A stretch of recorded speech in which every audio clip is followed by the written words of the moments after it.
Time for another Nerdy Virgin podcast. My name is Joshua Snyder, and I feel awful. Ha ha ha! Great way to open. I just feel tired, tired and zero energy. I have been off of sugar, but I think I was leaning a little too heavily into the white rice, and I overindulged and got really sick to my stomach.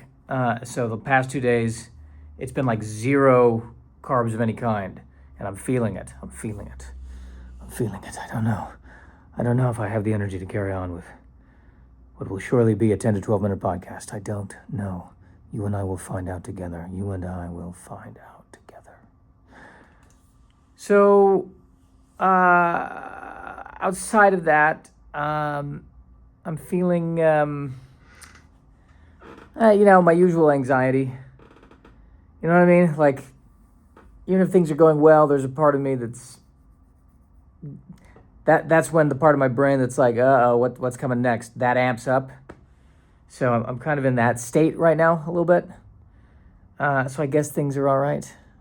I never admit that things are all right. Just in case, he's up there going, oh, things are going well. I'm sorry. My foot's off the gas on that one. Here we go. Let's throw a wrench in the works, right? So I was thinking about the movie Treasure Planet. Are you familiar? It's the Disney sci-fi version of Treasure Island. Came out, I don't know, 20 years ago, 30 years ago. Not at all relevant to what's going on in the world today. Nowhere near inside the zeitgeist, but I was thinking about it. And the thing about this movie is that it's in space and they have spaceships, but the spaceships look like pirate ships, literally like pirate ships, like boats. Things that were designed to be buoyant in the water are now in space, but it's the same shape and there's sails.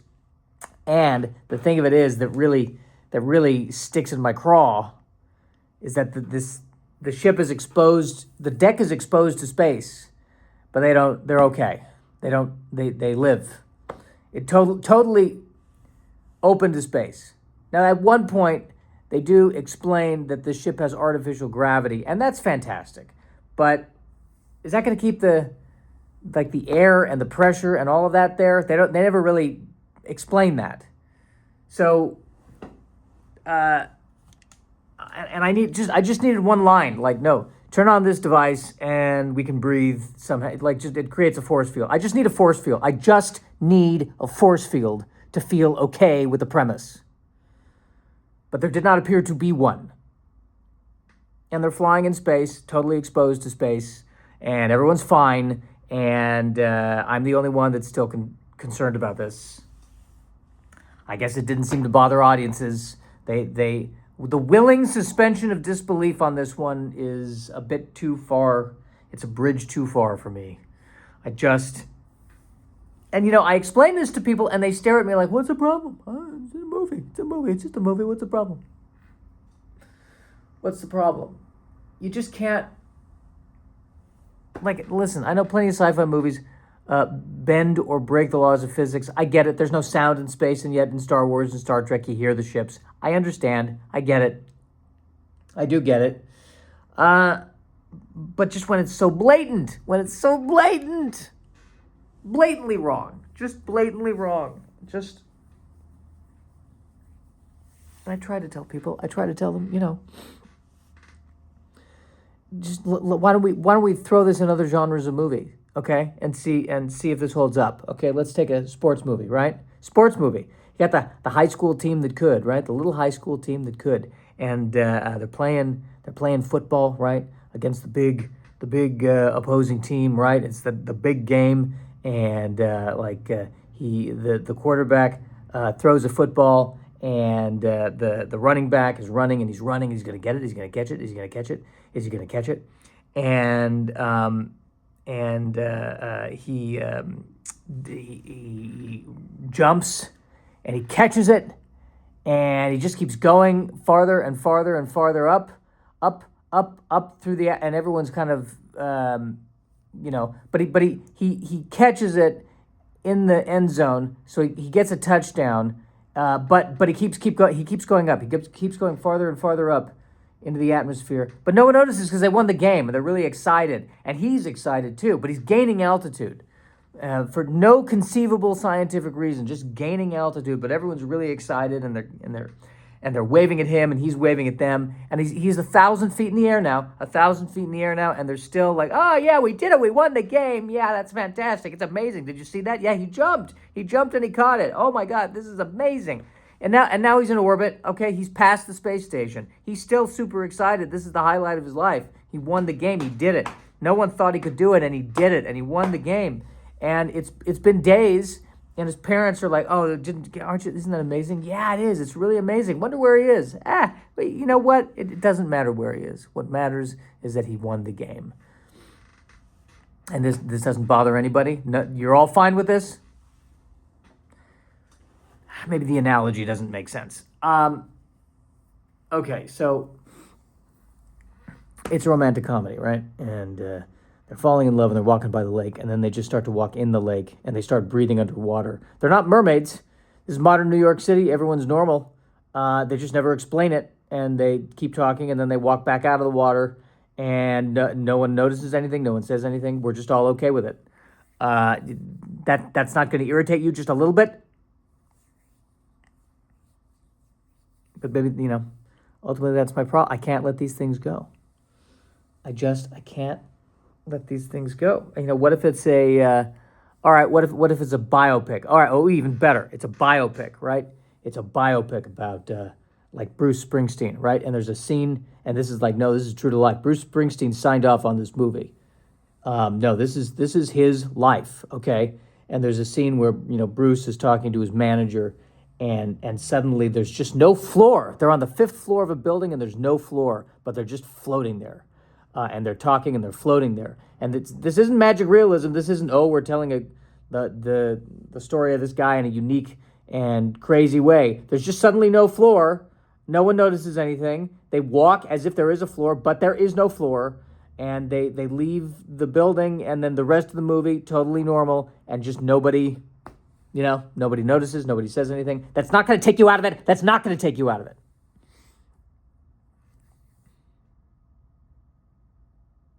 What's the real problem here, you ask? What is the real problem here? Probably that I need to learn to let things go. I've been trying to be better this week about letting things go. In my job, trying to let things go, trying to let other people handle things, trying not to jump in and do it all myself. In life, and maybe what I need to do is I need to let this go. Maybe I need to be able to sit down and enjoy Treasure Planet for the nonstop thrill ride that it is. The kid also has an earring, and that's fine.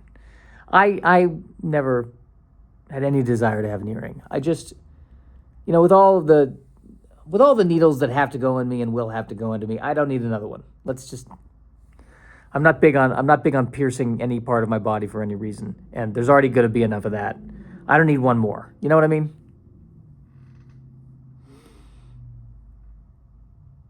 Okay, so it's a political thriller, right? It's like Woodward and Bernstein, and they're trying to figure out, the Watergate situation, and suddenly one of them is like, no, this is all happening in Washington D.C., but I need to talk to someone in Maryland, and the other one's like, okay, and he just floats to Maryland. In that moment, he just he teleports to Maryland. No one else has this power. This obviously didn't happen in real life. He just beams to Maryland, talks to the person, beams right back, and it's like, yeah, he didn't know anything. All right, well, let's move on to the next part of the case. That's not going to irritate you at all? Nothing? Nothing from you? Nothing.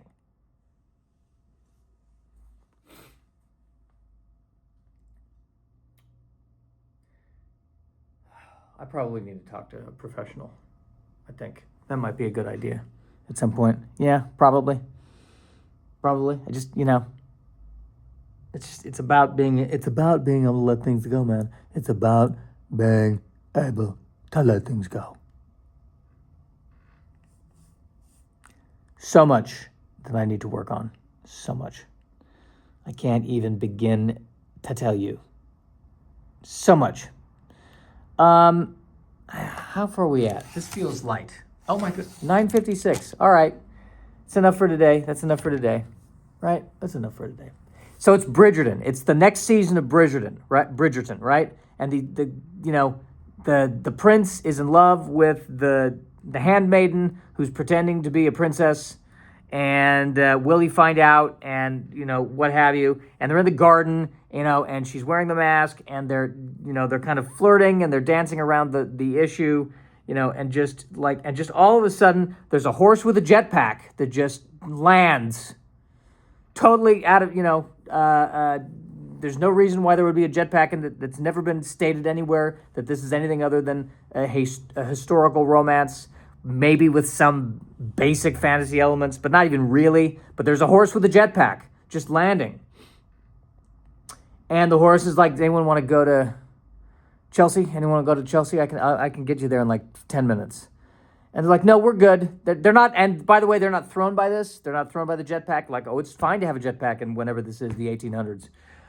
Totally cool. And the horse is like, you sure? I can take one of you to Chelsea. No, we're good. And the horse is like, all right, whatever. And it flies off, and everyone is all right with it? You're all right with this? That's fine with you? Have a nice week. I'm doing another Trek-themed comedy show on March 15th. You should come see, 5 p.m. at Flappers, Burbank.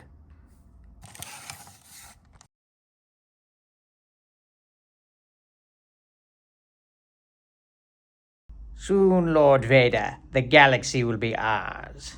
Yes, Master. I'm in the mood for grilled cheese. Are you in the mood for grilled cheese? Yes, Master. Normally, I demand 100% loyalty, but honestly, if you don't feel like grilled cheese, we can get something else. I feel like grilled cheese, Master. You don't have to lie to me. I feel like grilled cheese, Master. I just get the feeling you're lying to me. I'm not lying, Master. I feel like grilled cheese. We could do something else. I feel like grilled cheese, Master. Okay. You're sure? I am sure, Master. Okay. Grilled cheese. The Enterprise has been transported to a place where everything we think becomes reality, and we don't know how to get out. Why don't we think about getting out, and then we'll be out? Hey, did somebody just think about getting out? Because we're out now. Oh, that solved that. The Son'a and the Baku are the same race. I could tell. How? They're all wearing vests. God, you're right. They're all wearing vests. What is it with the vests? You live on a planet that makes you immortal, you have confidence to wear a vest. It takes confidence to wear a vest. I'm not immortal. I'm on a planet, I'm wearing a vest. Suddenly it gets cold. I'm like, oh, I could catch pneumonia. But if I'm immortal and it gets cold, it's fine, I'll recover. I wish I had that vest confidence. That's why this planet is so sought after. Prepare to send an away team. Just once, before we do that, could we make sure it's safe? It's safe. I don't believe you. It's never safe. You'll be okay. You've been trained for this. No, we haven't. This is the unknown. How can you train for the unknown? And why, by the way, when we go on these away teams, do you send all of the most important officers on the ship? Thousands of Starfleet officers wish to serve aboard this ship. And they all need therapy as far as I'm concerned. Don't worry, we're sending a security officer with one sidearm that's very, very tiny. We all need help. You get that, right? They're sending 50 X-Wings. Are they sending any Y-Wings? No, just X-Wings. Why? You should always have at least a few Y-Wings. How come? They can do things the X-Wings can't do. Like what? I think they can strafe. I don't even know what that means. I don't either. It's just whenever the rebels have won a battle, there were Y-Wings present with the X-Wings. So I say, why not? If it ain't broke, don't fix it.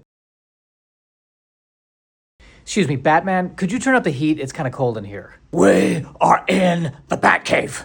It's supposed to be cold. It's a cave. You and I both know you have temperature control down here. That's just... Yeah, you're right. All right, I'll turn it up. 72? I was thinking more like 75. No, with this giant schmata that I'm wearing? No, I'm sweating like a pig. 72 is like if it were summer, it'd be fine, but it's already rainy outside. It's hard. It's a little hard. 73? Okay, fine, but can I use maybe one of your capes as like a windbreaker? No, you can't. That's not what the cape is for. It's for justice. The cape is for justice. I see a world where the cape can be for both justice and for keeping warm. I have a windbreaker I can give you. I want the cape. I'm dead set on the cape. May the Force be with you. It's not at all with me. It's with Luke Skywalker, but it is not with me. Well, still, may the Force be with you. We gotta stop saying that to people who don't actually have the Force, okay? If it's Luke Skywalker, we say, may the Force be with you. If it's anyone else, we say, don't get involved, you'll hurt yourself.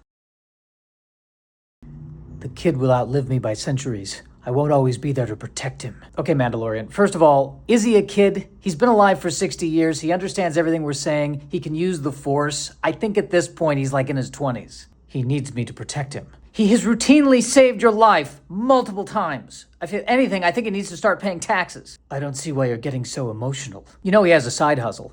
What do you mean? He sells steaks. What? He has a 401k. Where have you been? I have no idea what you're talking about. You can't see at all through that helmet, can you? Not particularly, no. We've saved the Farpoint creature. What about my fabric?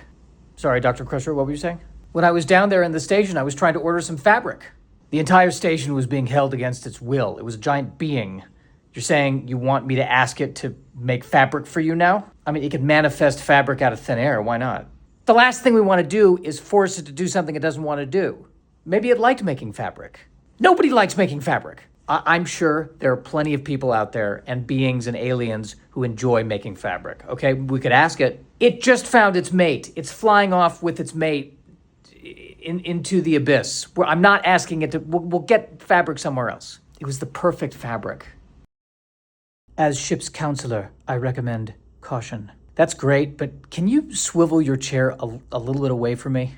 I'm sorry? What? Yeah, your chair is naturally like turned in towards my captain's chair, and it's a little close. I don't smell or have bad breath, do I? No, you're fine, you're fine. It's just you're a little in my space. Can you just swivel? You never asked the commander to swivel. Yeah, but he leans back, and he doesn't have an energy that's as, cutting.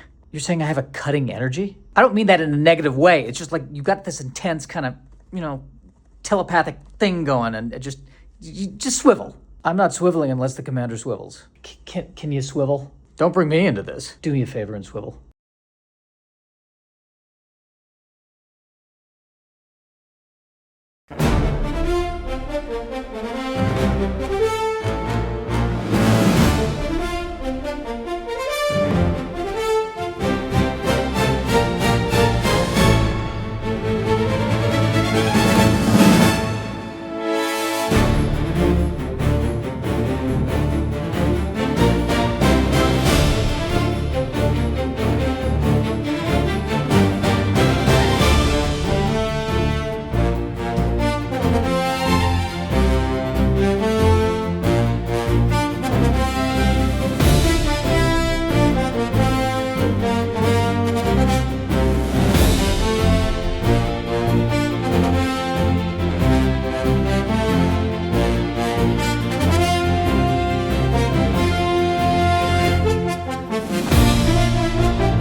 Nerdyvirgin.com